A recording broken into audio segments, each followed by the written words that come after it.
Imagine taking a $100 bill, putting it in a heavy steel safe, locking it tight, and coming back 10 years later only to find that even though the paper still says 100, half the ink has seemingly evaporated and it now only buys you $50 worth of groceries. That is the invisible thief called inflation, and it is currently eating your future alive while you sleep. Most people think prices are going up because businesses are getting greedy, but that is a massive misunderstanding of how the world actually works. The truth is much scarier. Your money isn't staying the same while things get more expensive. Your money is actually dying. It's losing its soul, its power, and its ability to provide for you. It's not that the loaf of bread suddenly decided it was worth twice as much as it was 5 years ago. It's that the dollar in your pocket became half as strong. We are living through a period where the purchasing power of your hard-earned labour is being diluted every single day, and if you don't understand why, you are destined to keep working harder just to stay in the exact same place.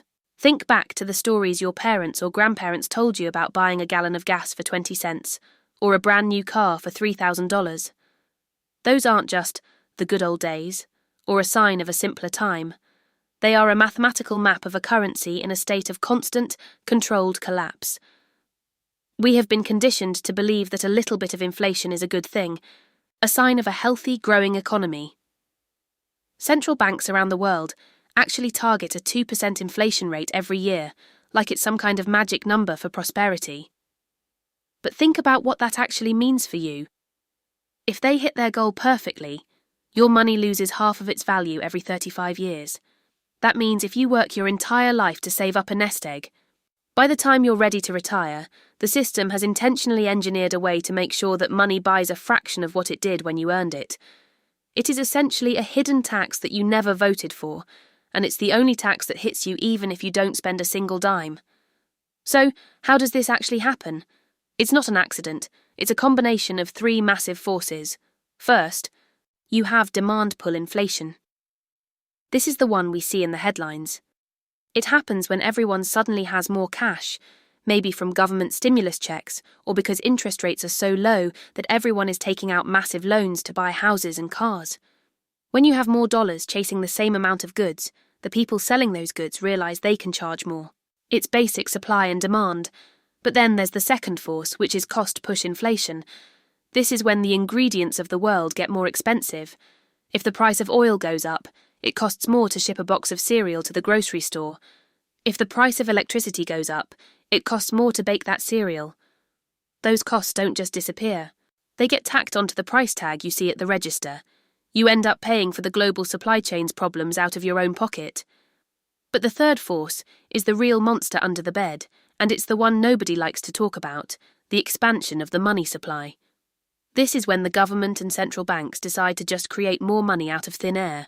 Imagine you are playing a game of Monopoly, and halfway through the banker just hands everyone an extra $10,000. Does everyone get richer?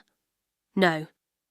The price of Boardwalk and Park Place just goes through the roof because there is more paper in the game, but the same amount of property.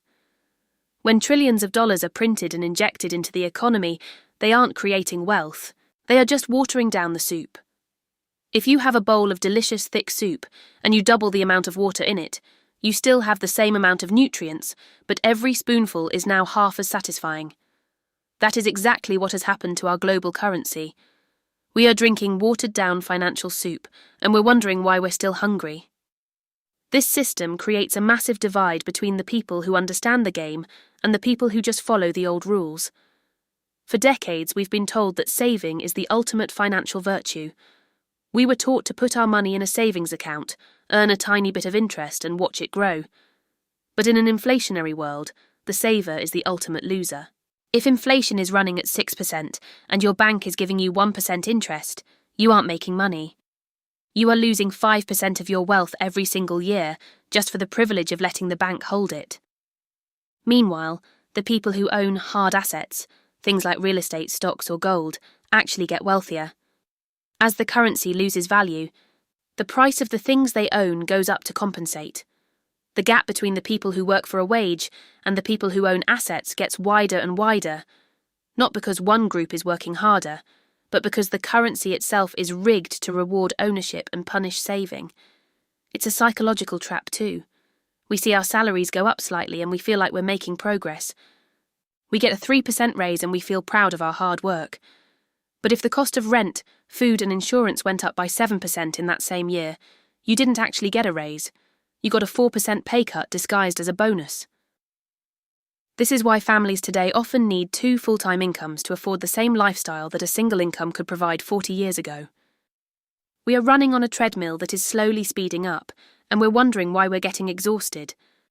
The government loves inflation because it makes their massive debts easier to pay back. If the government owes $30 trillion today, and they can make the dollar worth half as much in a decade, they have effectively cut their debt in half without having to actually pay it off with real value. They are paying back their loans with cheaper money, and you are the ones subsidizing that move through your lost purchasing power. The only way to survive this is to stop thinking about the number of dollars you have and start thinking about your purchasing power. You have to realize that cash is a melting ice cube. If you hold it too long, it disappears. The goal isn't to accumulate paper. The goal is to exchange that paper for things that have intrinsic value, things that can't be printed by a government at the push of a button. You have to become an investor because, in this system, being safe with your money is the riskiest thing you can possibly do. The world is getting more expensive, but your knowledge and your strategy are the only things that can outpace the invisible thief. We are living through a massive shift in how value works, and those who don't adapt will be left behind holding a pile of paper that doesn't buy anything. You have to protect your future by understanding the rules of the game before the game plays you. If you're ready to stop being a victim of the system and start building real wealth that inflation can't touch, you need to stay informed and stay ahead. Hit that follow button right now to master your money, and share this with one person who still thinks their savings account is going to save them.